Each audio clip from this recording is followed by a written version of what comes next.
જે તે વિસ્તારના આપણા આગેવાનો પણ એ પ્રશ્નો ઉકેલવા માટે રસ નથી લેતા. આદિવાસીઓના પ્રશ્નો છે એટલે આદિવાસીઓનું મહત્વ જોઈએ છે, પણ આદિવાસીના પ્રશ્નો ઉકેલવા માટે કોઈને રસ નથી.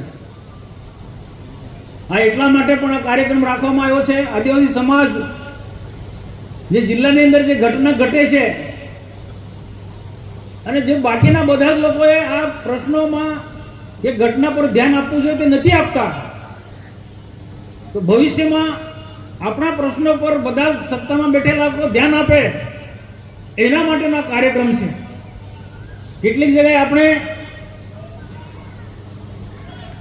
તાલુકા પંચાયત છે કે જિલ્લા પંચાયતમાં બેઠેલા આપણા સભ્યોને જે રીતના માન સન્માન મળવું જોઈએ તે મળતું નથી.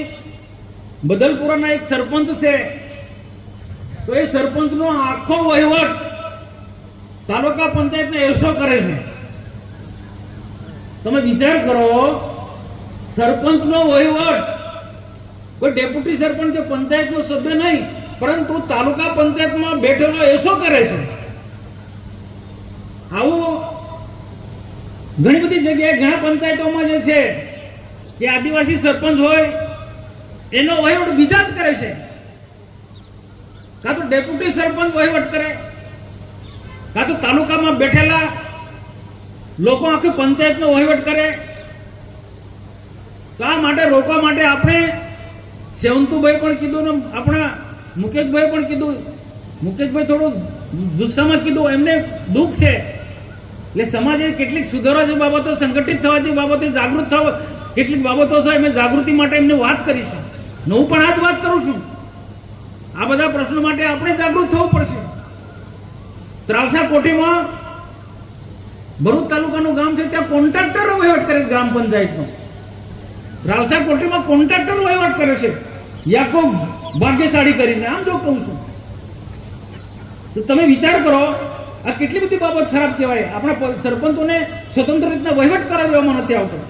આપણા જનોરના જે સરપંચ છે બાબરભાઈના ધર્મપત્ની મંજુલાબેન, એમને ઘણા વખતથી કોઈ ને કોઈ રીતે એને હેરાન કરવામાં આવે, કોઈ ને કોઈ રીતે. અમે બધા પ્રયત્નો કર્યા છે. એટલો મોટો પ્રશ્ન નથી કે પ્રશ્ન ના ઉકેલી શકાય, પણ કેટલાક રાજકીય નેતાઓ પ્રશ્ન ઉકેલવાના બદલે પ્રશ્નને ગૂંચવે છે. સમાધાનની ફોર્મ્યુલા કોઈ આવતો નથી. જે બાબરભાઈ જે વર્ષોથી ભારતીય જનતા પાર્ટી સાથે જોડાયેલો હતો ને સંઘર્ષ કર્યું છે, એને કેટલો બધો સંઘર્ષ કરવો પડે સરપંચ પદ પદાઈને. તો સરપંચ આદિવાસી બને એટલે કઈ મોટો ગુનો કરી નાખ્યો છે? દરરોજ મહિનામાં 1 થી 2, એ તો સારું છે કે એમની સાથેના ડેપ્યુટી સરપંચ ને પંચાયતની બોડી જે ઓબીસી સમાજના એમને સમર્થન કરે છે. ઘણી જગ્યાએ ઓબીસી સમાજ આવા સરપંચોને સમર્થન કરે છે, એનો આપણને આનંદ છે.